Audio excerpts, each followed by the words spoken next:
প্রিয় লিসেনার্স, আসসালামু আলাইকুম আপনাদের সবাইকে। আমি আব্দুল্লাহ আল মাহমুদ আছি আপনাদের সাথে। তো আজকে আপনাদের মাঝে যে ঘটনাটি শেয়ার করব, এই ঘটনাটি আমি কালেক্ট করেছি কোনো একটি ফেসবুক গ্রুপ থেকে। আশা করি আপনাদের কাছে এই ঘটনাটি অনেক ভালো লাগবে। তো বেশি কথা না বাড়িয়ে সরাসরি ঘটনায় চলে যাচ্ছি। ঘটনাটি ঘটে আজ থেকে প্রায় 23 বছর আগে। এটি 2001 অথবা 2 সালের ঘটনা। আমাদের গ্রামে তখন বিদ্যুৎ ব্যবস্থা ছিল না। হ্যারিকেন জ্বালিয়ে রাতে পড়তে বসতাম। আমাদের গ্রামে বা পাশের গ্রামে খেলাধুলার আয়োজন করা হলে মাঝে মাঝে বাসা থেকে 2-3 কিলোমিটার দূরে খেলা দেখতে যেতাম। একদিন আমরা সব বন্ধুরা মিলে বিকেলে ফুটবল খেলার আয়োজন করি আমাদের গ্রামের মাঠে। খেলা শেষ, আমরা 5 বন্ধু মাঠে বসে আড্ডা দিচ্ছি। আড্ডার এক পর্যায়ে আমরা সব বন্ধুরা মিলে ঠিক করি, খেলা তো শেষ, এখন বাগান থেকে পেয়ারা চুরি করব। যেই কথা সেই কাজ। আমাদের মাঠ থেকে 2 কিলোমিটার দূরে একটি পেয়ারা বাগান, আর যাতায়াতের পথ হলো নৌকা। কথা অনুযায়ী রাতে 5 বন্ধু বাসা থেকে টর্চ লাইট নিয়ে ডিঙি নৌকায় করে রওনা দিই পেয়ারা বাগানের উদ্দেশ্যে। চাঁদনি রাত, ফুটফুটে জ্যোৎস্নার আলোতে সব স্পষ্ট দেখা যাচ্ছে। নদীর এক পাশ দিয়ে নৌকা বেয়ে বেয়ে এগিয়ে চলেছে পেয়ারা বাগানের দিকে। রাত তখন 9টা। নদীর পাশে একদম নির্জন এলাকা, কোনো বাড়িঘর নেই। দেখতে দেখতে আমরা সেই কাঙ্ক্ষিত বাগানের সামনে চলে আসলাম। তাই নৌকাটি এক সাইডে রেখে 5 বন্ধু পেয়ারা বাগানের ভিতরে প্রবেশ করলাম।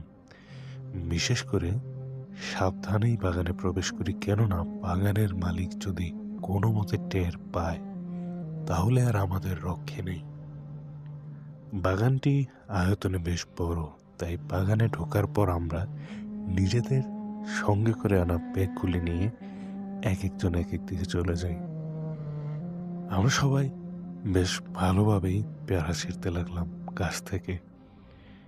পেয়ারা পারতে পারতে বেশ রাত হয়ে যায়, আনুমানিক 10টা অথবা 11টা। এ পর্যন্ত সবকিছু ঠিকঠাক হয়েছিল, কিন্তু বিপত্তি বাদে পেয়ারা নিয়ে ফেরার পথে আমরা যতই সামনে আসি কিন্তু ঘুরে ফিরে দেখি আমরা ঠিক আগের জায়গায় আছি। আমার সাথে ছিল আমার বন্ধু রাসেল। আমি রাসেলকে বলে উঠলাম, ব্যাপার কি, আমরা তো সামনে যেতে পারছি না। তখন রাসেল আমাকে বলে উঠল, ভাই, আমিও তো সামনে যেতে পারছি না, এখন কি করব? তখন আমার সাথে থাকা টর্চ লাইটটা অন করার জন্য চেষ্টা করলাম, কিন্তু লাইট একেবারেই জ্বলছে না। অনেক চেষ্টা করার পর লাইট জ্বলে উঠল। প্রচুর ভয় পেতে লাগলাম, কারণ এই পেয়ারা বাগানের পাশেই একটি শ্মশান ঘাট। আমি আর রাসেল ভয়ে জড়সড় হয়ে একটা জায়গায় দাঁড়িয়ে আছি আর ভাবছি কিভাবে এই জায়গা থেকে বাইরে বের হওয়া যায়। এর একটু পরই ঘটল অদ্ভুত এক ঘটনা। বাগানের ভেতরটা বেশ অন্ধকার আর নিস্তব্ধ। এই অন্ধকার আর নিস্তব্ধতার বুক চিরে এক অদ্ভুত স্বরের চাপা কান্নার আওয়াজ আমাদের কানে আসতে লাগলো। আওয়াজটা লক্ষ্য করে কিছুটা সামনে যেতেই হালকা লাইটের আলোতে যা দেখলাম তা দেখে প্রায় আত্মা বের হয়ে যাওয়ার অবস্থা। দেখতে পেলাম যে বাগানের ভিতরে 80 বছর বয়সের একজন বয়োবৃদ্ধ মহিলা বসে কাঁদছে। এ দৃশ্য দেখে রাসেল এবং আমি দুজনেই অবাক। এত রাতে বৃদ্ধ মহিলা এখানে কেন? আমি রাসেলকে বলে উঠলাম। রাসেল উত্তর দিল, হয়তো পথ ভুল করে চলে এসেছে। এর মাঝেই হঠাৎ বন্ধু মিলনের চিৎকার, সাথে সাথে বাকি বন্ধুরাও এসে হাজির। এত রাতে একটি বুড়ি মহিলা, তারপর আবার সামনেও যেতে পারছি না, পিছনেও যেতে পারছি না। এখন বন্ধুদের পেয়ে যেন প্রাণ ফিরে এলো। কিন্তু খেয়াল করলাম আমার বন্ধু মিলন কাঁদছে। তাই তাকে বলে উঠলাম, কিরে কাঁদছিস কেন? তখন মিলন উত্তর দিল, এই জন্য আমার পায়ে জোরে কামড় দিয়েছে। এই কথা শুনে লাইট টিপ দিয়ে দেখি মিলনের পা দিয়ে টপ টপ করে রক্ত পড়ছে এবং পায়ে কিছু একটা কামড়ের দাগ হয়ে গেছে।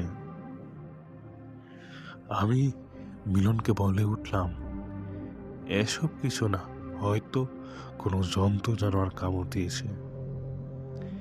একটু পর লক্ষ্য করলাম আমরা সবাই আছি, অথচ আমাদের টিমের একজন, অর্থাৎ আমার বন্ধুর হৃদয় নেই।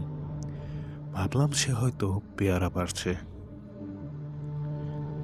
এদিকে রাত অনেক গভীর হওয়ায় আমাদের টিমের বাকি সবাই মিলে বন্ধু হৃদয়কে খুঁজতে লাগলাম।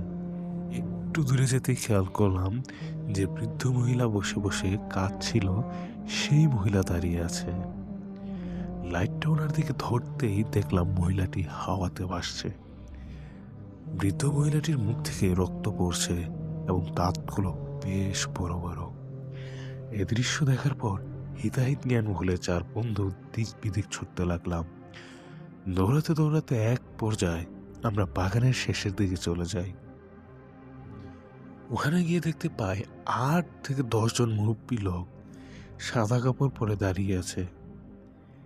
এমন ভীতিকর অবস্থায় মানুষ দেখতে পেয়ে মনে হলো আমাদের জীবনটা ফিরে পেলাম। তাদের মধ্যে হতে একজন মুরব্বী চাচাকে আমি প্রশ্ন করলাম, চাচা এখানে দাঁড়িয়ে আছেন কেন? উত্তরে তিনি আমাকে জবাব দিল, একজন লোক মারা গেছে, তার জানাজা পড়তেই আমরা সবাই এখানে এসেছি।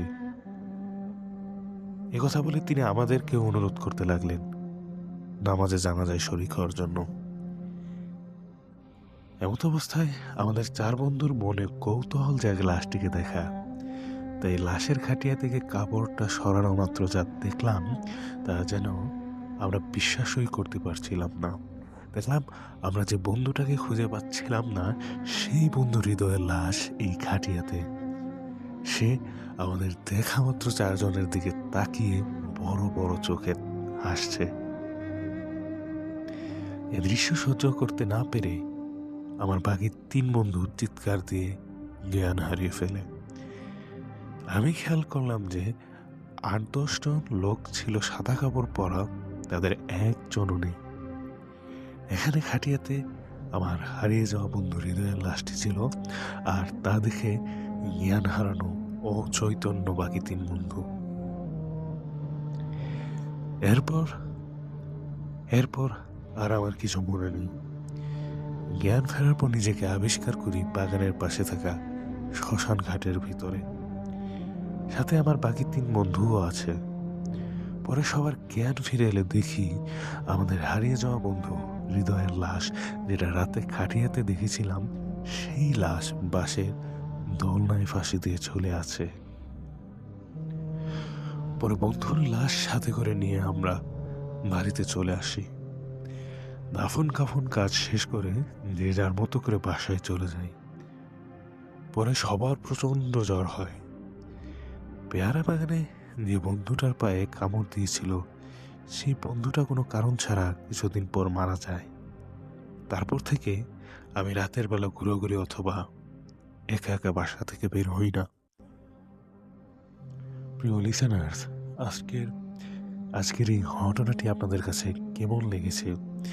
আমার বলা ঘটনা যদি আপনাদের কাছে ভালো লাগে, তাহলে আপনারা কিন্তু আমার চ্যানেলটাকে সাবস্ক্রাইব করতে পারেন, পাশাপাশি লাইক দিতে পারেন। যেহেতু আমরা একবারে নতুন যাত্রা শুরু করেছি, তাই আপনাদের ইন্সপিরেশনটা খুব দরকার। আমরা যদি আপনাদের থেকে আশানুরূপ সাপোর্ট পাই, তাহলে আমরা ভবিষ্যতে আরও বড় কিছু করার স্বপ্ন দেখি। ধন্যবাদ।